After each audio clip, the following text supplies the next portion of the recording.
Hey everybody, welcome back to our fly tying video series. I'm Steve Worley, owner of the Worley Bugger Fly Company, and today I'm going to show you how to tie the autumn Candy Caddis. So we're in the month of October here in central Washington, and that means big October Caddis time on the Yakima River. So we'll be fishing a lot of October Caddis patterns, both pupa and adult, throughout the month of October and most of November until winter settles in here. So this is a great fly for swinging or dead drifting, and is very productive and a fun one to fish, and not super difficult to put together. So let's get started, and I'll show you how to tie the autumn Candy Caddis. Okay, so let's get started here tying the autumn Candy Caddis. First thing that you're going to want to do is load your hook into your vise. And today I'm using a Hannock heavy wire 470 BL jig hook size 8. And I've incorporated a 3/16 slotted tungsten bead in black nickel to it. Make it heavy. Of course, it's going to ride up. Great fly for swinging or dead drifting. So we're going to take and lay down a thread base here all the way down the shank. And I'm using this GSP 50. It's super strong, very thin, but you can pull on it, really well. It's great for tying, bigger nymphs like this. Even smaller because of its diameter. I really find the more that I tie with it, the more that I really like it. It's too bad it only comes in two different colors, black and white. But your first thing that you're going to want to do here is do your orange pearl core braid and take and double it back on itself. And then we are going to take our lighter and just heat it up and burn the ends and then mash it together. And the material will bind under the heat and form the back portion of your body of your fly. And then take and lay that up on top of your shank. And we want the end extending off the back of the jig hook, maybe about 1/4 of an inch. And then we'll take and we'll pull tight and we'll bind this down.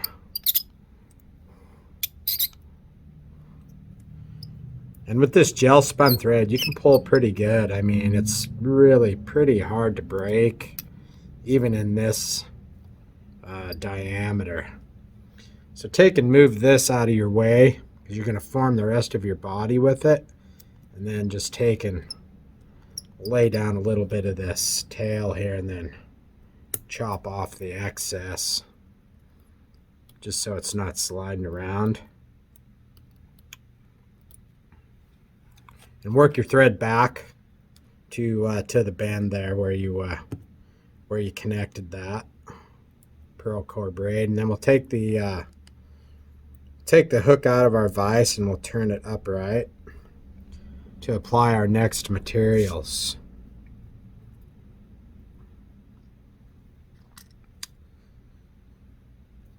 So the next thing that you're going to want to grab is a partridge feather. You can use quail too, grouse, whatever you like, and just stroke these fibers of the feather back, exposing the tip there.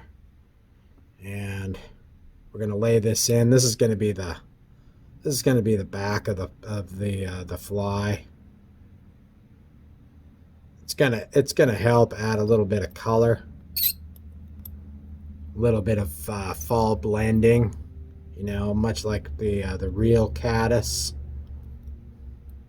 So we're going to tie that in.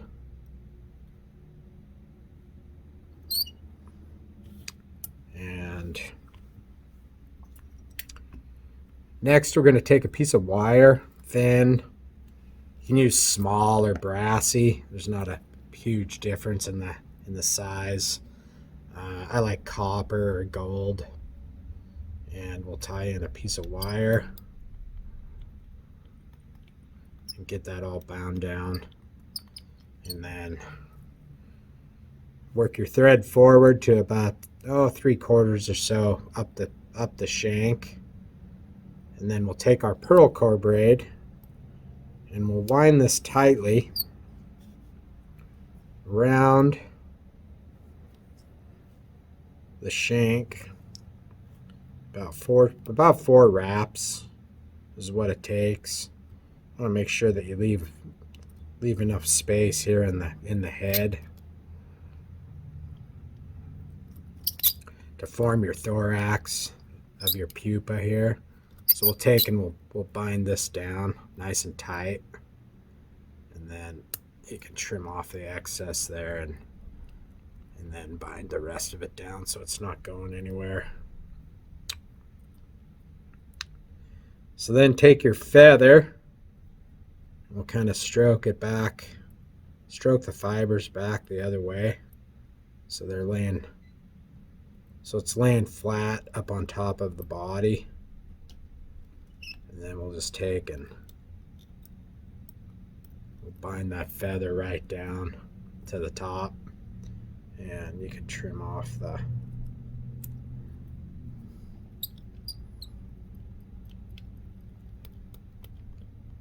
excess tip there, and then we'll just wrap.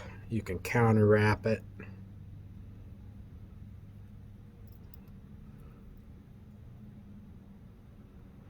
Make sure when you're wrapping this that feather stays up on the top.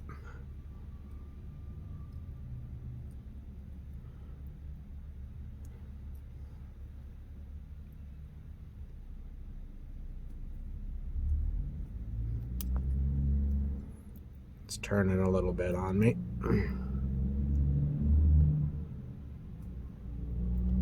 Make about 3 or 4 wraps with your wire to form a rib. Same thing, tighten that down. Don't chop it with your good scissors, you'll ruin them. And make a half hitch here.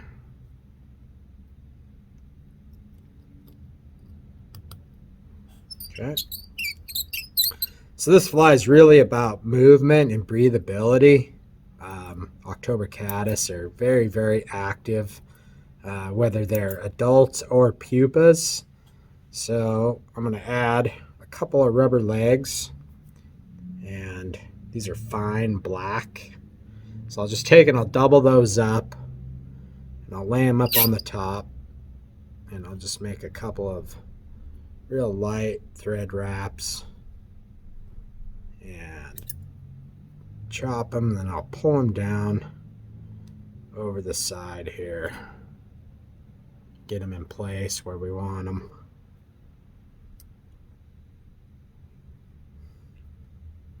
Before we tighten our threads down.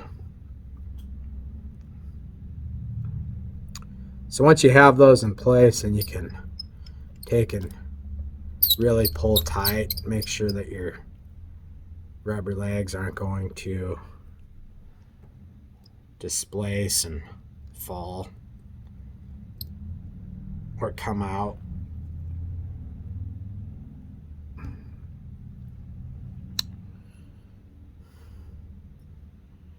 And it doesn't matter if they're kind of, all around everywhere. We're going to be able to adjust them with this next material, which is pretty fun material to work with. There's a lot of different uses for this. It's called it's a foxy brush, so it's actually a dubbing brush that's built on a string rather than on a wire. So we'll just take and we'll expose a little bit of this string here so we can tie that in.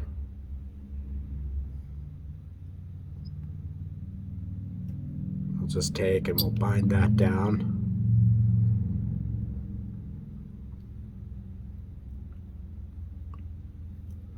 And if you can get in there and chop out the excess, that's good.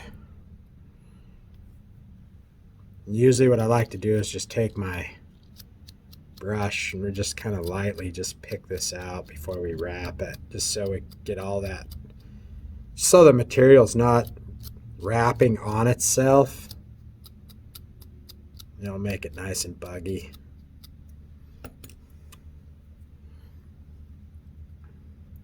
So what we'll do is we'll make 2 wraps with this. We'll make 1 wrap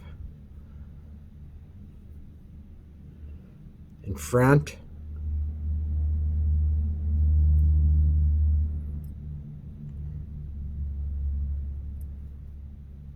we'll make 1 wrap right in front of our rubber legs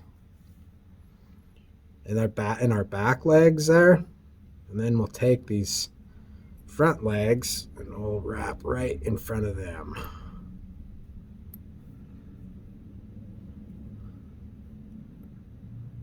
We're losing a little bit on the string there, so I'll just make just another wrap just to kind of fill that in, and then we'll tie this off. Pull tight and go up right next to the fly and chop that foxy brush out of there. So now your legs are probably going to be a little bit long. You can trim those at the end. So we'll make a few wraps. We'll get that in. You can do a half hitch or 2. Secure your fly. It's always a good idea when you're building it, just to kind of put it together and keep everything nice and tight.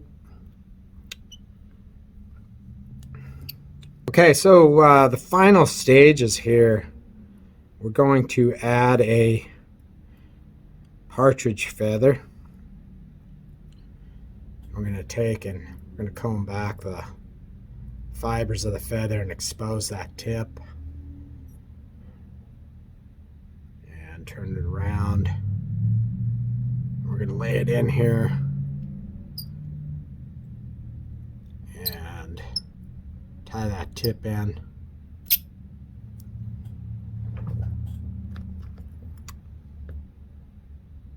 And then we're going to just make 1 pass around.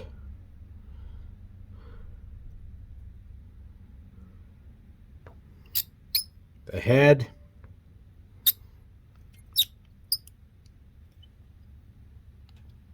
And bind that down. Pull all those fibers back.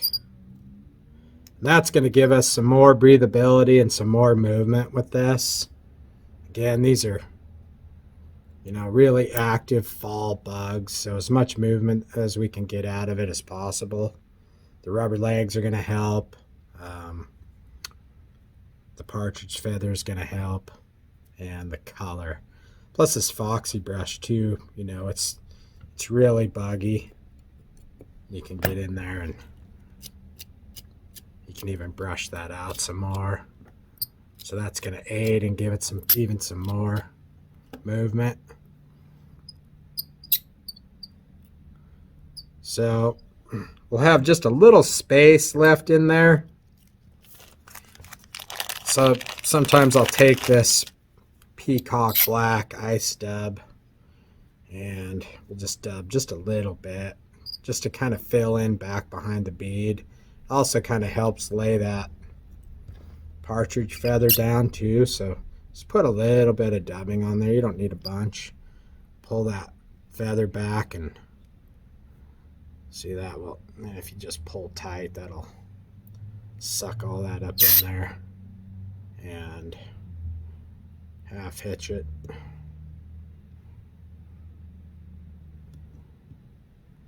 Pull tight. Do 1 more.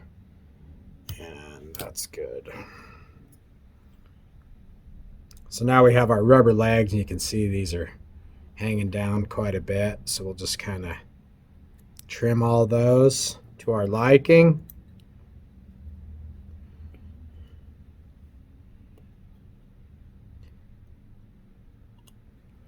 About the length of the body is good. A little bit at a time, just so you don't make them too short. And there you go. There's your October Caddis, Autumn Candy Caddis.